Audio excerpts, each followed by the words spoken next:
Hi, welcome to इंग्बी। आज हम noun का दूसरा मतलब आखिरी पार्ट देखेंगे, जिसमें नाउन का जो टाइप शेष रह गया था उसको हम लोग कवर करेंगे। तो अभी फ़िलहाल नाउन हम लोग कवर कर रहे हैं, इसके बाद प्रोनाउन सभी पार्ट्स ऑफ स्पीच का सीरीज़ मैं एक एक करके लाऊंगा। तो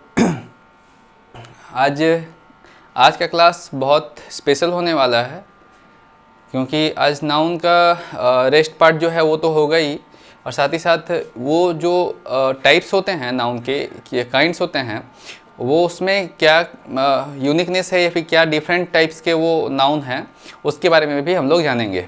ठीक है, तो चलिए शुरू करते हैं। तो काइंड्स ऑफ नाउन में 7 नंबर जो नाउन है, 6 नंबर तक मैंने बता दिया है। अगर आप लोगों को 6 नंबर तक कौन कौन सा नाउन होते हैं, पार्ट्स ऑफ स्पीच, ये सब का वीडियो चाहिए तो यहाँ ऊपर में मैं लिंक दे दूँगा आई बटन पर, वहाँ पर आप क्लिक करके इसके पहले वाला वीडियो आप देख सकते हैं। ठीक है, तो वो आप वहाँ से पहले देख लीजिए, उसके बाद फिर यहाँ पर इसको देखिए, ज़्यादा अच्छा तरह से आपको समझ में आएगा। तो अभी जो हम लोग 7 नंबर जो पढ़ रहे हैं वो है एट्रीब्यूटिव नाउन। तो एट्रीब्यूटिव नाउन क्या होता है? एट्रीब्यूट मतलब एक तरह से एडजेक्टिव होता है, मतलब जो विशेषण को बताता है उसको हम लोग एट्रीब्यूटिव नाउन बोलते हैं। ठीक है, तो एट्रीब्यूटिव नाउन किसको बोलते हैं? Attributive noun is a noun that modifies another noun but it behaves as an adjective. इसमें क्या होता है कि एक नाउन किसी दूसरे नाउन को क्वालिफाई करता है या फिर उसकी विशेषता को बताता है, लेकिन but it behaves as an adjective, लेकिन जो नाउन पहले होगा वो एडजेक्टिव की तरह काम करेगा। ठीक है, तो इस तरह के नाउन को हम लोग एट्रीब्यूटिव नाउन कहते हैं। जैसे एग्जांपल में chicken soup, birthday party, boyfriend, इस तरह से बहुत सारे एग्जांपल होते हैं। ये सभी जो हैं आपके एट्रीब्यूटिव नाउन है। यहाँ पर ये जो चिकन वर्ड जो लिखा हुआ है वो, और ये जो सूप, दोनों ही नाउन है, लेकिन इसका बिहेवियर जो है वो एक एडजेक्टिव की तरह होगा। चिकन का बिहेवियर एक एडजेक्टिव की तरह होगा। उसी तरह से बर्थडे पार्टी में ये बर्थडे जो वर्ड है ये है तो नाउन, लेकिन इसका बिहेवियर जो होगा वो एडजेक्टिव की तरह होगा, एडजेक्टिव की तरह बिहेव करेगा। ठीक है, और इसमें बॉयफ्रेंड में बॉय जो है वो एडजेक्टिव की तरह बिहेव कर रहा है। कैसे अब बताऊं? तो चिकन सूप में सूप जो है एक ऐसा सूप जो चिकन का हो, मतलब चिकन से बना हुआ हो, तो चिकन सूप जो उसको कहेंगे। तो चिकन का बना हुआ यानी कि सिर्फ सूप की विशेषता ये है कि वो चिकन का बना हुआ हो, इसीलिए इसे चिकन सूप कहेंगे। तो यहाँ पर ये जो है ये आपका एट्रीब्यूटिव नाउन कहलाएगा। ठीक है, ये वाला। उसी तरह से बर्थडे पार्टी में बर्थडे जो है वो पार्टी है एक, वो पार्टी कैसा है, किस चीज़ के लिए है? वो पार्टी बर्थडे के लिए है, बर्थडे स्पेशल पार्टी है। तो बर्थडे जो है इस पार्टी का विशेषता को बताता है, एडजेक्टिविटी को बताता है, इसीलिए ये बर्थडे पार्टी जो ये जो वर्ड है ये हमारा एट्रीब्यूटिव नाउन हो गया। उसी तरह से बॉयफ्रेंड में बॉयफ्रेंड, फ्रेंड तो है लेकिन कैसा फ्रेंड है? तो वो बॉयफ्रेंड है, बॉय फ्रेंड है। तो ये इस एडजेक्टिव को बता रहा है, फ्रेंड के एडजेक्टिव को बता रहा है कि किस तरह का दोस्त है, तो बॉय वाला दोस्त है। ठीक है, तो इसलिए ये सभी जो हैं एट्रीब्यूटिव नाउन कहलाएंगे।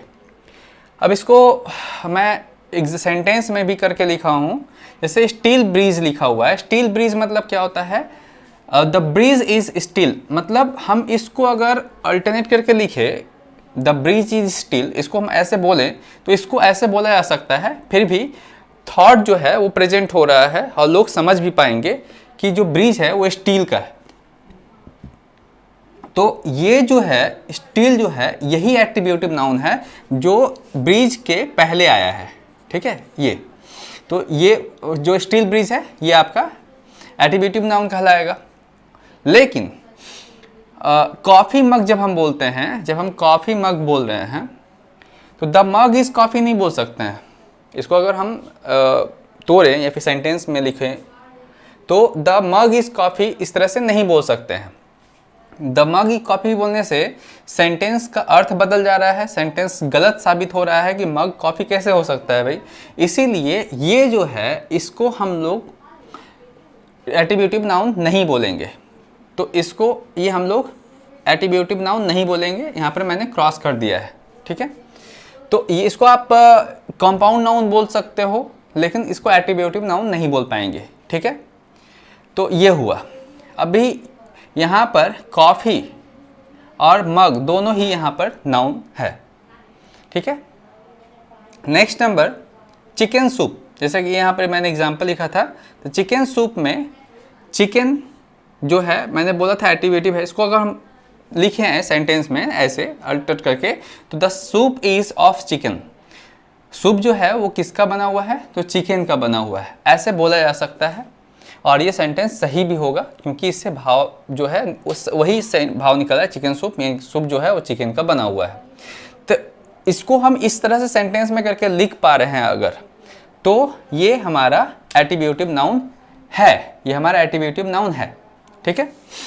अब यहाँ पर देखिए जैसे कि होमवर्क लिखा हुआ है, होमवर्क गृह कार्य जिसको हम लोग बोलते हैं।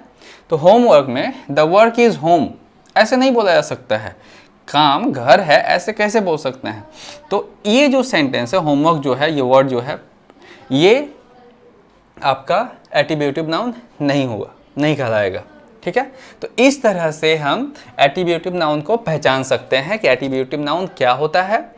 एट्रीब्यूटिव नाउन जो होता है उसका खासियत ये होता है कि जो सामने वाला जो पोर्शन होता है, जो दो वर्ड है उसमें सामने वाला जो पोर्शन होता है वो नाउन ही होगा, लेकिन बिहेवियर उसका एडजेक्टिव की तरह होगा। इसमें भी उसी तरह से बर्थडे जो है नाउन है लेकिन एडजेक्टिव की तरह बिहेव करेगा, इसमें बॉय की तरह बिहेव करेगा। तो ये होता है, आप इसको सेंटेंस में अल्टरनेट करके देख सकते हो।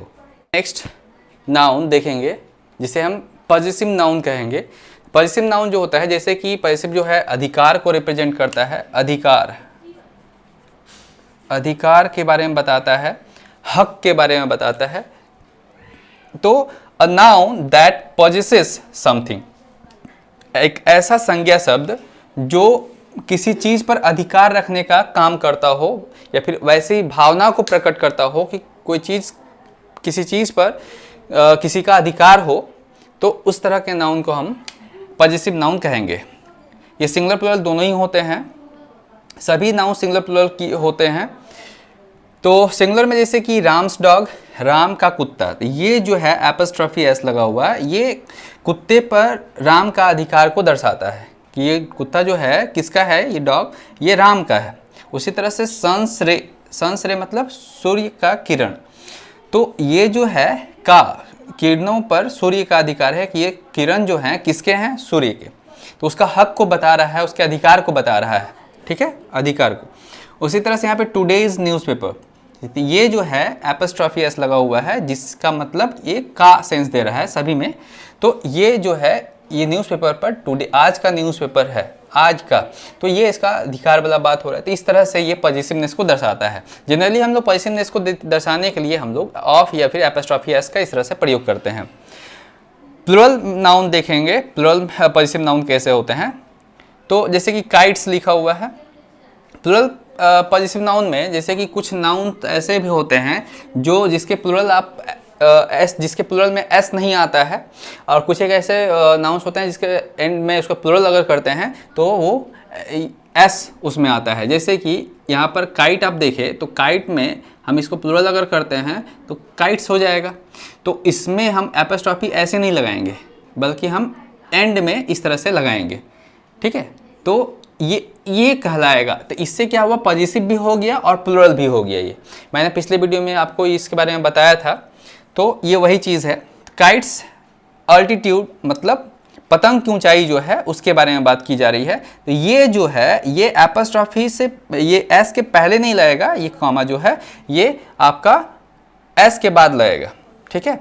इससे ये प्लुरल भी हो जाता है और साथ ही साथ एपस्ट्रॉफी एस का भी विशेषता को बताता है। उसी तरह से यहाँ पर आउल्स आइज लिखेंगे तो आउल्स में प्लुरल एस हो गया और उसके बाद ये पॉजिटिवनेस को बता दिया।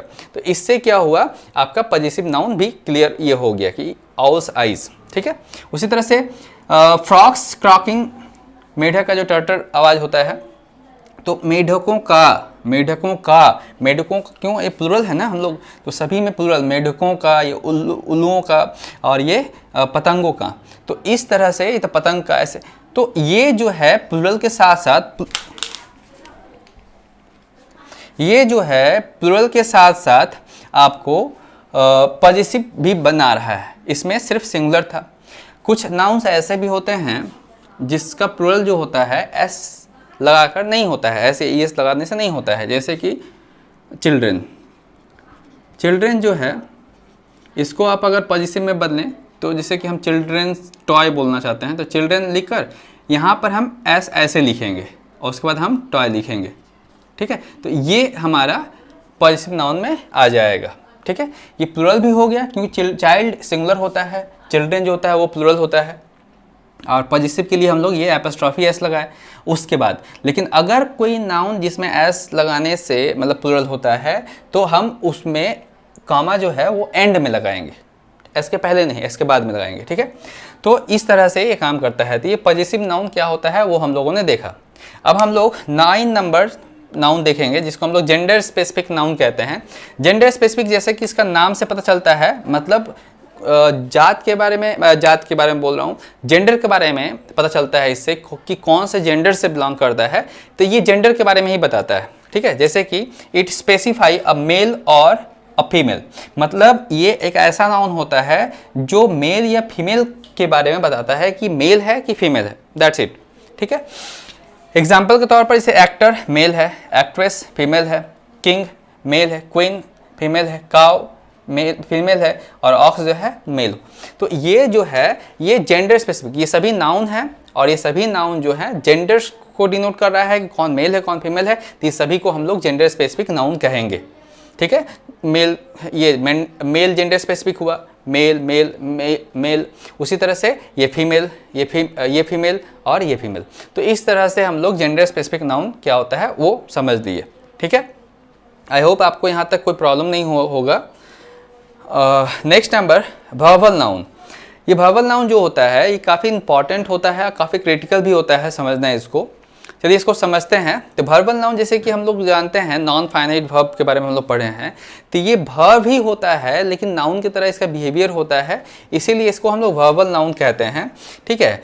ये नॉन फाइनाइट वर्ब के जितने भी फॉर्म्स होते हैं, आपके जेरेंड होता है, इन्फिनेटिव होता है, पार्टिसिपल होते हैं, सभी फॉर्म में पाए जाते हैं, लेकिन ज़्यादातर या फिर जनरली हम लोग इसको जेरेंड के रूप में ही यूज़ करते हैं, ठीक है।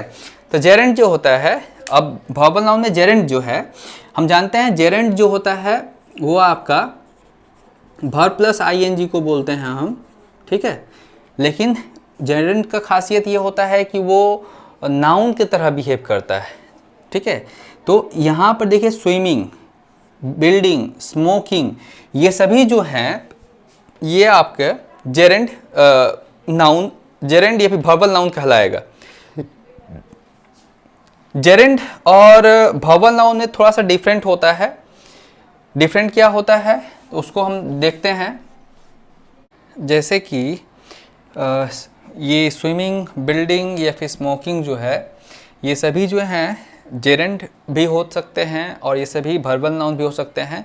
ये डिपेंड करता है कि उसका फंक्शन कैसा है, सेंटेंस में किस तरह से वो बिहेवियर उनका है, ठीक है। मैं एक एग्जांपल लिखकर आप लोगों को दिखाना चाहूँगा। यहाँ पर मैं लिख रहा हूँ, जैसे कि अगर आपको बोला जाता है smoking cigarettes is injurious to health। यहाँ पर देखिए एक सेंटेंस ये है और एक लिखा हुआ है स्मोकिंग is forbidden here, या फिर ऐसे यहीं पर रुका जा सकता है। तो जैसे कि smoking cigarettes is injurious to health यहाँ पर लिखा हुआ है, तो यहाँ पे स्मोकिंग जो है, ये जो वर्ड है स्मोकिंग, इसके बाद हम देख रहे हैं कि एक ऑब्जेक्ट आया है, ठीक है। सिगरेट्स जो है डायरेक्ट ऑब्जेक्ट है, तो इसके बाद आया है, इसका मतलब ये जो है कभी वर्बल नाउन नहीं हो सकता है, ठीक है। ये वर्बल नाउन नहीं होगा, ये जेरेंड कहलाएगा, लेकिन वर्बल नाउन नहीं हो सकता है, क्योंकि वर्बल नाउन जो होता है वो कभी भी वर्ब की तरह बिहेव नहीं करेगा, वो हमेशा नॉमिनल नाउन की तरह ही बिहेव करता है, ठीक है। तो यहाँ पर देखिए स्मोकिंग, स्मोकिंग जो है यहाँ पर इसके बाद कोई ऑब्जेक्ट वीक नहीं आया है, तो इसको हम वर्बल नाउन कहेंगे, ठीक है, इसको हम वर्बल नाउन कहेंगे। लेकिन यहाँ पर स्मोकिंग के बाद ये आ गया, जनरली क्या होता है किसी वर्बल नाउन के पहले या तो एडजेक्टिव आता है, ठीक है, या फिर उसके बाद प्रेपोजिशनल फ्रेजेस आ सकते हैं, ठीक है। तो ये सभी पहचान होते हैं। मैं वर्बल नाउन पर एक स्पेशल वीडियो बनाऊंगा सिर्फ वर्बल नाउन के ऊपर, जिसमें वर्बल नाउन के बारे में पूरा डिटेल में बताऊंगा, वर्ड्स में और सेंटेंसेस में भी, कि वर्बल नाउन क्या होता है, वर्बल नाउन और जेरेंड में क्या डिफरेंसेस है। तो इन सभी चीज़ों को मैं उस वीडियो में क्लियर करूँगा। तो अभी फिलहाल हम लोग नाउन पर फोकस करते हैं। तो यहाँ पर इन्फिनिटिव जो है, इन्फिनिटिव वर्बल नाउन में इन्फिनिटिव भी आ सकते हैं, लेकिन मैंने यहाँ पर टू के साथ एक लिखा है, एक विदाउट टू के साथ लिखा है। टू वाला जो है, जैसे कि to err is human, to forgive is divine. तो ये जो है टू एयर, ये एक इन्फिनिटिव है जो कि सब्जेक्ट की तरह काम कर रहा है, मतलब नाउन की तरह काम कर रहा है। तो ये वर्बल नाउन कहलाएगा यहाँ पर टू एयर जो है, या फिर टू फॉरगिव जो है, ये इसे हम वर्बल नाउन कहेंगे, लेकिन ये इन्फिनिटिव में है और भी टू के साथ में है, ठीक है। तो इसे हम वर्बल नाउन कहेंगे, ठीक है। लेकिन विदाउट टू वाला, जैसे कि हिज अराइवल, ये जो है यहाँ पर हम लोग टू नहीं लिखे हैं। अराइवल जो है अराइव वर्ड से बना है, ठीक है, जिस अराइव वर्ड से बना हुआ है, और ये जो है वर्ब होता है, ठीक है। अराइव जो होता है ये वर्ब होता है, और यहाँ पर ये नाउन की तरह काम कर रहा है। His arrival is uncertain, तो ये जो है हमारा वर्बल नाउन कहलाएगा यहाँ पर। लेकिन इसमें देखिए टू नहीं है, ठीक है। तो इस तरह को हम लोग विदाउट टू वाला ये वर्बल नाउन कहेंगे, अराइवल, ठीक है। लास्ट जो है पार्टिसिपल जो है, ये कभी कभी इसमें भी आ सकते हैं। मैंने अभी आपको थोड़ा देर पहले ही बताया था कि जेरेंड में ज़्यादा वर्बल नाउन ज़्यादा फॉर्म जो होता है, अधिकतर हम लोग जेरेंड के रूप में ही देखते हैं, इन्फिनिटिव और पार्टिसिपल के रूप में बहुत रेयरली देखते हैं। तो हम यहाँ पर, मैंने यहाँ पर लगभग सभी का एक एग्जाम्पल लिखा है, ताकि आप लोगों को ज़्यादा अच्छा तरह समझ में आए कि ये भी हो सकते हैं, इस कैटेगरी में भी वर्बल नाउन आ सकते हैं। जैसे robin was accused of having cheated, तो यहाँ पर हैविंग चीटेड जो है यही आपका वर्बल नाउन हुआ, ठीक है। ये जो है हमारा पार्टिसिपल फॉर्म में है, हैविंग प्लस थर्ड फॉर्म, तो ये पार्टिसिपल फॉर्म में है। तो इसे हम नाउन के ऊपर से, ये नाउन की तरह काम कर रहा है, प्रीपोजिशन के बाद है ये, तो इसको हम वर्बल नाउन कहेंगे। तो ये भी यहाँ पर वर्बल नाउन की तरह काम कर रहा है। मैंने अभी आप लोगों को बताया कि वर्बल नाउन का मैं एक सेपरेट वीडियो बनाऊंगा, जिसमें आप इस सभी चीज़ों को काफ़ी डिटेल में समझाऊंगा, और जेरेंड में किस तरह से यूज होता है, इन्फिनिटिव में, पार्टिसिपल में किस तरह से ये हो सकता है वर्बल नाउन, तो वो सभी चीज़ों के बारे में मैं बताऊँगा। फिलहाल आज नाउन का ये पूरा क्लास जो है 10 टाइप्स जो है ख़त्म होता है, और इसके बाद मैं प्रोनाउन जो है, प्रोनाउन वो मैं बताऊंगा। तो उम्मीद करता हूँ आज का क्लास आप लोगों को पसंद आया हो। अगर आप लोगों को कुछ क्वेरी है, कुछ भी प्रॉब्लम होता है, तो आप मुझे ज़रूर कमेंट करें, और ज़्यादा से ज़्यादा लोगों तक मेरे वीडियो को शेयर करने में मदद करें। और मेरे अभी आप अगर नए हैं तो मेरे चैनल को ज़रूर सब्सक्राइब कर लें। देखने के लिए धन्यवाद। Stay happy.